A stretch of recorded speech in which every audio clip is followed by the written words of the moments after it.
I'm not very good at like sign making, and my handwriting is kind of shaky. So I'm going to show you how I make posters like this just using my iPad and some simple tools, and maybe it'll inspire you. Now let's start with what tools you'll need. An eraser is also going to help. A pencil, you're going to be drawing very lightly, but a pencil will help. I like this permanent marker a lot. This is a MagicInk permanent marker, number 670 MagicInk permanent marker. A Sharpie would also work, but I just picked this guy up and I love it, so I just thought I'd recommend it.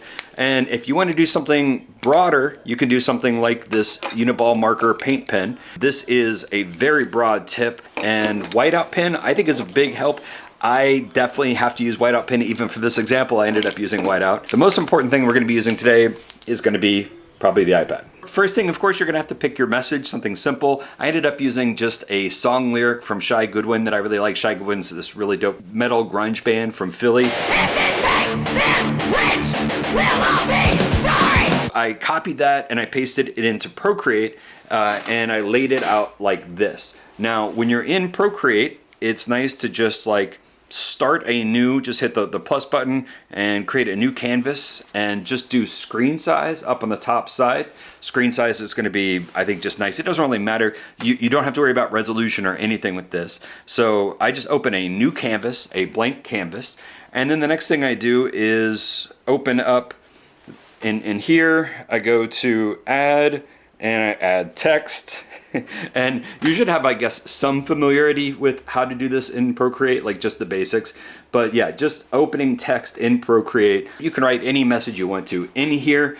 And once you're in here, I recommend kind of working this way and just starting to figure out like your layout. Like, how do you want this thing to be laid out? And think about your screen as if it's the poster paper. Like, this screen size is a little smaller than poster paper, but it kind of gets a good thing. So kind of lay it out how you think you want it to look, change your fonts, do whatever you want. You can do, if you're gonna do something with a paint marker, the kind of Uniball paint marker with a broad tip, find a font that's very thick. Find something that's already really thick. I decided I kind of wanted to do something just with one kind of Sharpie kind of marker. So I did a fine line font.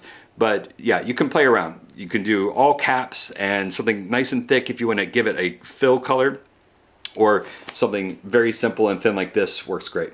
Once you have your image that you want to do and you're kind of happy with how it looks on your screen, you're going to share and save it as a JPEG and save that image to your photos. And then you're ready to open up in the next tool. Now, if you don't have any experience with how to do any of this stuff, you can also just open like any sort of note-taking app, anything that has the ability to just lay out text. The main thing I like to do here is just figure out how I want this text to look on the paper. You know, do I want it to be multiple lines? It helps me with my spacing. It helps me kind of keep everything straight. You don't have to do this in Procreate though. You can do this in Affinity Photo or Affinity Design or the Notes app, right? Anything that'll let you do that. And if you do it in the Notes app, you can just take a screenshot and now you've got the text that you need for the next step. For the next step, I like to use an app called TracingMat. TracingMat is basically a whiteboard for your iPad. And what's really cool is you could just draw on top of Procreate. I used to just open this up in Procreate and just kind of draw on it. But even with the paper between your hands and the screen, sometimes the font will move and that'll mess things up a whole bunch. You want that font to stay stationary. So TracingMat is basically a way to be able to bring in a photo and then lock it in place so that it doesn't move around. So I go into horizontal mode and I then go to the plus button and open your font. You know, you can open up making posters, or here's the one that I created today. If it makes them rich, you'll all be sorry. The next thing you're gonna do is you're going to tap on the image, which gives it that yellow highlight, and then you're going to rearrange it. And one thing I like to do is actually rearrange it with the paper, kind of putting the paper on top sometimes. Like I said, this screen is a little smaller than my paper size, so sometimes I'll actually have something go off the screen a little bit, and if I'm gonna do that, I'm going to kind of work on it on this half, and then later I'll come and move it to this half, right? So I'll kind of do the paper in two steps. Now the important thing is, once you have this lined up where you want to go, like if this looks good over here, and I know I'll come up and finish the rest of this later. What I'm going to do is then hit this little back arrow, and this locks the screen. Now, I think the only thing is you might be able to touch an ad, which, yeah, this is the free app. It's got that little ad in it, but this is going to give you the ability to kind of touch on here. So this isn't going to do anything. What you just saw was me actually using 4 fingers to switch between apps. So just don't use 4 fingers, but like 2 or 3 or whatever, you're fine. So this tool is what I use, and then I put paper on top of it, and sometimes you'll have to be in a darker spot to really be able to see. And the next thing I'll do with the paper on top, I'll trace with pencil and get the lettering. Now you could draw straight with a Sharpie. There's 2 things that could happen. 1, the Sharpie could bleed through and get onto your screen, so that's not fun. 2, I don't know, I feel like you're more likely to just kind of like get things off skew. So just do a very light pencil sketch, and for something like this, for these thin letters, I just kind of imagined my pencil as the Sharpie, and so I just kind of drew the center. I didn't draw the outline of each thing, I just drew the kind of stick letter of each thing. Really, again, all you're trying to do is get that spacing right. And then once I had this, then I hit this settings button, I touch on the screen once, and I just 1 finger move. And I'm saying 1 finger because if you use 2, you'll resize it, and that's pretty crucial that you kind of keep it the same size. Once you have that locked, you hit that arrow button again, and then you finish the rest of your screen. So once you have those pencils done, you don't need your iPad anymore. The iPad is really just to get that initial layout set up, kind of some inspiration with some fonts, and then using the Lightbox tool. There's all sorts of different Lightbox tools. I don't recommend ever paying for a Lightbox tool that charges you a weekly or monthly. Those are total ripoffs. There's some cool tools out there, but they charge you like $5 a week, and they just hope you'll forget. And if you think about like $5 a week, for 52 weeks, that's crazy.